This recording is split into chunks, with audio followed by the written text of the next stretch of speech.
जय Hind and hello guys, स्वागत है आपका आपके अपने YouTube चैनल ज्ञानदेह होस्ट में। और इस वीडियो में मैं आपको बताने वाला हूं बीपीएससी यानी कि बिहार लोक सेवा आयोग 68 प्री ऑनलाइन फॉर्म 2022 के बारे में कि कैसे आपको ये फॉर्म फिलअप करना है, जहां पर आपको इस वीडियो के अंदर स्टेप बाय स्टेप रजिस्ट्रेशन से लेकर के प्रिंट तक की पूरी जानकारी दी जाएगी। तो चलिए शुरू करते हैं दोस्तों। यहाँ पर भी जो वीडियो में देख पा रहे हो हमारी ऑफिशियल वेबसाइट jobsgyan.in है। इसका लिंक वीडियो के डिस्क्रिप्शन में दिया है। जैसे ही आप ये लिंक ओपन करेंगे तो आपके सामने इस नोटिफिकेशन की जानकारी आ जाएगी कि कितने पद आपके निकाले गए हैं। एनी डिग्री कैंडिडेट इसमें अप्लाई कर पाएंगे एंड ऑल इंडिया से आप अप्लाई कर सकते हैं। कौन सी कैटेगरी के लिए कितनी फीस है वो आप देख सकते हैं। जो अन्य स्टेट के कैंडिडेट है वो जनरल में काउंट किए जाएंगे तो उनके लिए 600 रुपये फीस रखी गई है। आप लोग इस फॉर्म को 20 दिसंबर 2022 तक भर पाएंगे। तो ये सभी जानकारी चेक करने के बाद में आप यहां पर नीचे आएंगे इंपोर्टेंट लिंक्स के सेक्शन में और अप्लाई ऑनलाइन पर क्लिक करेंगे। अब आपके सामने वेबसाइट आ चुकी है। अब यहां पर आप देख सकते हैं 68CE ये आपकी पोस्ट यहां पर दी गई है। आपको यहां पर अप्लाई नाउ पर क्लिक करना है या फिर कह लीजिए कि अप्लाई ऑनलाइन पर क्लिक करना है। अब आपके सामने जो रजिस्ट्रेशन का पेज है वो आ चुका है। तो आपको कहां पर क्या जानकारी भरनी है वो आप यहां पर देख लीजिए। सबसे पहले फर्स्ट नेम, तो आपको आपका फर्स्ट नेम 10th के सर्टिफिकेट के अकॉर्डिंग भरना है। फिर यहां पर अगर आपका मिडिल नेम है वो भरेंगे नहीं तो आप इसको खाली छोड़ेंगे और यहां पर आप जो आपका लास्ट नेम है उसको एंटर करेंगे। फिर आप यहां पर आपके फादर का नेम पूरा 10th के सर्टिफिकेट के अकॉर्डिंग फिल करेंगे। हस्बैंड नेम के विवाहित महिलाओं के लिए यानी कि अगर आपकी शादी हो चुकी है तो आपको यहां पर आपके पति का नाम देना है। एंड देन आती है आपकी माता जी का नाम, तो आपको आपकी मदर्स का नेम देना है। डेट ऑफ बर्थ आपकी क्या वो आप यहां पर एंटर करेंगे इस तरह से। और फिर जो आपका मंथ है वो आप यहां पर डालेंगे एंड जो आपका ईयर है वो भी आप यहां पर डाल देंगे। एंड देन है मैरिटल स्टेटस, तो जो भी आपका स्टेटस है वो आप सिलेक्ट कर लीजिए, मैरिड हो या फिर अनमैरिड हो। तो जो भी स्टेटस है वो आप यहां पर सिलेक्ट कर लीजिए। अभी जैसे ही आपने यहां पर आपकी डेट ऑफ बर्थ भरी तो डेट ऑफ बर्थ के अकॉर्डिंग आप किन किन पोस्ट पर एलिजिबल हो वो सभी पोस्ट के नाम यहां पर आपको दिए गए हैं। तो इसके बाद में यहां पर आपको करना क्या है, आपको इसको जो है वो कट कर देना है। मैं यहां से इसको कट करता हूं और कट करने के बाद में जो आपकी अन्य इन्फॉर्मेशन है जैसे कि मैंने आपको बताया मैरिटल स्टेटस वो आपको बताना है, मैरिड हो अनमैरिड हो या फिर आपका कोई अन्य स्टेटस है। जेंडर आपका क्या है वो आपको यहां पर सिलेक्ट करना है। सिलेक्ट आईडी टाइप, तो आपको कोई एक आईडी देनी है, आधार नंबर, पैन कार्ड नंबर या फिर ड्राइविंग लाइसेंस, जो भी आप देना चाहते हो वही आप सिलेक्ट करें और उसका नंबर यहां पर एंटर कर दे। फिर आपसे पूछा कि क्या आप इंडिया के सिटीजन हैं तो आप यहां पर यस करें। क्या आप बिहार के परमानेंट रेसिडेंट यानी कि बिहार के स्थायी निवासी है, अगर हाँ तो यस, नहीं तो आपको नो करना है। Do you belong to any reserved category, क्या आप किसी रिजर्व्ड कैटेगरी से बिलोंग करते हैं, अगर हाँ तो यस, और यस करने पर फिर आपको आपकी रिजर्व कैटेगरी सेलेक्ट करनी है जैसे कि SC ST BC जो भी है। जैसे कि मैंने यहाँ पर ST सेलेक्ट की तो इसको सेलेक्ट करने के बाद आप सिलेक्ट कास्ट नेम यानी कि जो आपकी कास्ट का नाम है वो कास्ट का नाम आप यहाँ पर लिख देंगे। फिर आपसे पूछा कि आर यू ए ग्रैंडसन या फिर grand daughter of freedom fighter, अगर हाँ तो यस, नहीं तो नो ही रहने दीजिए। अगर आप विकलांग है और आपकी विकलांगता 40% या उससे ज़्यादा है तो आप यहाँ पर जिस भी टाइप में आपकी विकलांगता है वो आप यस करेंगे और फिर आप उसको सिलेक्ट कर लेंगे। अगर नहीं तो आप यहाँ पर नो के ऊपर क्लिक कर दे। अब आता है कि do you want to pay concessional fee as per SC ST disability female Bihar, यानी कि जो SC ST एंड इन कैटेगरी के लिए फीस कम है क्या आप उसमें वो वाली फीस जमा करना चाहते हैं, अगर हाँ तो आप यहाँ पर यस करें, अगर नो तो फिर आपको पूरी फीस देनी होगी जो कि अन्य कैटेगरी कैंडिडेट पे कर रहे हैं। एड्रेस फॉर कॉरेस्पॉन्डेंस यानी कि प्रेजेंट एड्रेस, तो जो भी आपका प्रेजेंट एड्रेस है वो आप यहाँ पर एंटर करेंगे। पूरा एड्रेस आपको यहाँ पर थोड़ा थोड़ा करके इन तीनों लाइन के अंदर फिल करना है। स्टेट आपकी कौन सी है वो स्टेट आपको यहाँ पर एंटर कर देनी है। पिन कोड यहाँ पर आपको अपना डाल देना है। अब आता है एड्रेस फॉर परमानेंट रेसिडेंस यानी कि आपका जो परमानेंट रेसिडेंस है वो ऊपर आपने भरा कोरेस्पोंडेंस यानी कि प्रेजेंट और नीचे है परमानेंट एड्रेस। तो यहाँ पर जो आपका परमानेंट एड्रेस है वो भर दीजिए। अगर आपका परमानेंट और प्रेजेंट एड्रेस सेम है तो जो एड्रेस आपने ऊपर भरा वही एड्रेस आप यहाँ पर भर दीजिए।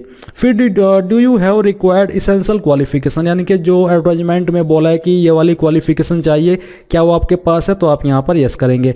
अब आप अपनी ईमेल आईडी एंटर करेंगे और गेट ईमेल कोड के ऊपर क्लिक करेंगे। इसके बाद आपकी ईमेल के ऊपर एक मेल जाएगी जिसमें कि कोड दिया गया होगा, वो कोड यहाँ पर आपको डालना है एंड वेरीफाई करना होगा। सेम तरीके से आप अपना नंबर भरेंगे, गेट मोबाइल OTP, इसके ऊपर क्लिक करेंगे, OTP यहाँ पर आपको डाल देना है एंड देन ये कैप्चा कोड फिल करके आपको सभी जानकारी को चेक करते हुए सबमिट रजिस्ट्रेशन फॉर्म इसके ऊपर क्लिक करना है। अब यहाँ पर दोस्तों आप देखेंगे कि जो आपका रजिस्ट्रेशन है वो सक्सेसफुल हो चुका है और आपको यहाँ पर रजिस्ट्रेशन नंबर, यूजर नेम और पासवर्ड की जानकारी जानकारी दी गई है। तो अब आपको इन जानकारी को नोट कर लेना है या फिर यहाँ से स्क्रीनशॉट ले लेना है। ये लेने के बाद में जो लिंक मैंने आपको हमारी वेबसाइट जॉब्स ज्ञान रूटीन का दिया है, ये आपको एक बार फिर से ओपन करना है। इंपॉर्टेंट लिंक्स के सेक्शन में अप्लाई ऑनलाइन लिंक को एक बार फिर से ओपन करना है एंड देन आपके सामने फिर से होम पेज आ जाएगा। बट अब यहाँ पर आपको रजिस्ट्रेशन करने की आवश्यकता नहीं, बल्कि जो आपको लॉगिन की इंफॉर्मेशन मिली है उसका इस्तेमाल करके लॉगिन करना है। आप यहाँ पर आपका यूजर नेम एंटर करेंगे जो कि अभी आपको यूजर नंबर मिला है एंड यहाँ पर पासवर्ड जो कि अभी आपको दिया गया है और ये कैप्चा कोड फिल करके आप लॉगिन पर क्लिक करेंगे। अब गाइस यहाँ पर आपके सामने कुछ ऐसा इंटरफेस होगा। यहाँ पर आपको ऊपर की तरफ आपकी रजिस्ट्रेशन की इंफॉर्मेशन दी गई है। अगर आप इनमें से कोई भी जानकारी अपडेट करना चाहते हैं, आपको लगता है कोई गलत हो गई है, तो आप अपडेट योर रजिस्ट्रेशन इंफॉर्मेशन इसके ऊपर क्लिक करके उसको अपडेट कर सकते हैं। नहीं तो आपको यहाँ पर क्लिक हियर फॉर पेमेंट इसके ऊपर क्लिक करना है। इसके ऊपर क्लिक करने के बाद यहाँ पर आपकी इंफॉर्मेशन दी गई है, आपको इनको वेरीफाई करना है और प्रोसीड पर क्लिक करना है और एक बार फिर से यहाँ पर आपको ओके करना है। ओके करने के बाद में यहाँ पर आपको पेमेंट के पेज पर ट्रांसफर कर दिया है। आप यहाँ पर net banking, debit card, credit card, इनमें से जिस माध्यम से चाहे अपनी एप्लीकेशन फीस जमा कर सकते हैं। तो जैसे ही आप अपनी एप्लीकेशन फीस जमा कर देंगे आपको इसी वेबसाइट पर डायरेक्ट किया जाएगा। मैं इस फॉर्म को डेमो के रूप में भर रहा हूं और मेरे पास अभी ऐसे किसी कैंडिडेट की इंफॉर्मेशन नहीं है जो कि रियल में फॉर्म भरना चाहता हो, ताकि मैं उसके नाम की फीस जमा करके आगे इस वीडियो का प्रोसेस बना सकूं। इसलिए जो प्रीवियस वीडियो थी, यानी कि प्रीवियस आपका नोटिफिकेशन था 67 का, वो वीडियो का पार्ट में इस वीडियो में आगे ऐड करने वाला हूं, क्योंकि प्रोसेस दोनों का सेम है, कोई भी अलग प्रोसेस नहीं है। तो आप उस वीडियो से आगे इस फॉर्म को भर लीजिए। एप्लीकेशन फीस जमा करने के बाद यहाँ पर दोस्तों आपका फीस का स्टेटस आ जाएगा। आप प्रिंट के ऊपर क्लिक करके इस स्टेटस को यहाँ से कॉपी कर लीजिए। पेमेंट स्टेटस में आप सक्सेस देख सकते हैं। अब आपको यहाँ पर नीचे बैक टू डैशबोर्ड के ऊपर क्लिक करना है। इसके बाद दोस्तों आपको डैशबोर्ड के ऊपर ट्रांसफर किया जाएगा, जहां पर आपकी रजिस्ट्रेशन की इंफॉर्मेशन आपको देखने को मिल पा रही है और नीचे आपको दिया जा रहा है कि एप्लीकेशन फॉर्म। तो आपको यहाँ पर एप्लीकेशन फॉर्म के ऊपर क्लिक करना है। इसके ऊपर क्लिक करने के बाद आपके सामने कुछ ऐसा इंटरफेस आ जाएगा। तो चलिए मैं आपको बताता हूँ कि कैसे आपको सब जानकारी भरनी है। तो यहाँ पर कुछ जानकारी आपकी पहले से फिलअप है और कुछ जानकारी आपको भरनी है। जैसे कि यहाँ पर आपसे कुछ सवाल पूछे कि क्या आप भारत के नागरिक है, आपने यहाँ पर इनका आंसर यस नो में करना है। अगर यस है तो यस कीजिए, नहीं तो आपको नो करना है। इसके बाद यहाँ पर दोस्तों 4 पॉइंट के अंदर आपसे पूछे कि भाषोत्तर विषयों के उत्तर किस भाषा में देना चाहते हैं, यानी कि जो आपका पेपर है वो किस लैंग्वेज में आप देना चाहते हैं, वो आपको यहाँ पर सिलेक्ट कर लेनी है। फिर है जो आपका वैकल्पिक विषय यानी कि ऑप्शनल सब्जेक्ट, तो आपका जो भी ऑप्शनल सब्जेक्ट है वो यहाँ पर आपको सिलेक्ट कर लेना है। तो चलिए हम यहाँ पर इसको सिलेक्ट कर लेते हैं। तो यहाँ पर आपके सामने क्वालिफिकेशन की जानकारी आ चुकी है। तो सबसे पहले आपको 10th की जानकारी भरनी है। तो मैट्रिक में आपको ऑल सब्जेक्ट लिख देना है। तो ये लिखने के बाद यहाँ पर सेशन यानी कि कौन से ईयर के अंदर आपका जो सेशन था वो था। तो चलिए हम यहाँ से 2012 लिख देते हैं। फिर इसके बाद है ईयर ऑफ पासिंग, यानी कि कौन से ईयर के अंदर आपने आपकी 10वीं पास कर ली थी, वो आपको यहाँ पर लिखना है। तो मैंने यहाँ पर सेशन लिखा है 2012, क्योंकि 2012 के अंदर हमने इसमें एडमिशन लिया था और 2013 में हमने पास किया था। तो इस प्रकार से आपको यहाँ पर ये लिखना है। इंस्टीट्यूट यानी कि कौन से स्कूल या फिर कॉलेज से आपने आपकी 10वीं पास की थी, वो आपको लिखना है। ये लिखने के बाद यहाँ पर दोस्तों आपके सामने है बोर्ड। तो आपने किस बोर्ड से की है उस बोर्ड का नाम आपको एंटर करना है। कितने नंबर आपको आए थे वो यहाँ पर आपको लिखना है। कितने में से आए थे वो यहाँ पर आपको लिखना है और परसेंटेज यहाँ पर आपकी जो भी थी वो आपको मेंशन कर देनी है। फिर इसके बाद है इंटरमीडिएट। तो इंटरमीडिएट आपने यानी कि 12वीं पीसीएम से की है, पीसीबी से की है, आर्ट से की है, कॉमर्स से की है, किससे की है उसका नाम आपको यहाँ पर दे देना है। तो यहाँ पर हम सब्जेक्ट में पीसीएम ऐसे भी लिख सकते हैं या फिर आप चाहे तो एक एक करके यहाँ पर अपने सभी सब्जेक्ट के नाम दे सकते हैं। मैं आपको प्रीफर करूंगा कि आप एक एक करके सभी सब्जेक्ट के नाम ही दे दीजिए, जिससे कि कोई भी प्रॉब्लम आगे चल करके न हो। सेशन यहाँ पर आपको अपना लिख देना है। जैसे कि मैं यहाँ पर 2014 लिखूंगा और इसके बाद यहाँ पर कौन से ईयर के अंदर आपने पास कर ली थी वो आपको यहाँ पर लिख देना है।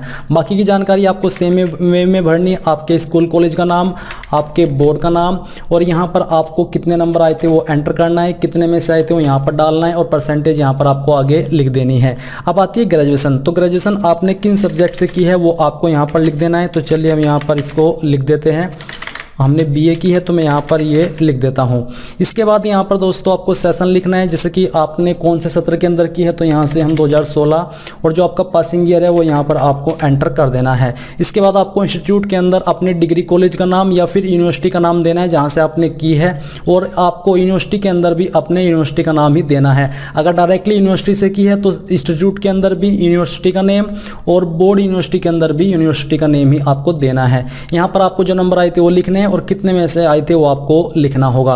इसके बाद दोस्तों कोई अदर क्वालिफिकेशन है यहाँ पर भर दीजिए, नहीं तो खाली छोड़ दीजिए। अब आपसे पूछा कि present previous last employment detail, क्या आप प्रेजेंट में कोई काम कर रहे हैं? अगर हाँ तो यस कीजिए, नहीं तो आपको नो करना है। और यस करते हो तो आपको बताना है कि जो आपका वर्क है, एम्प्लॉयमेंट है, वो परमानेंट है या फिर टेम्परेरी है, वो आपको बताना होगा।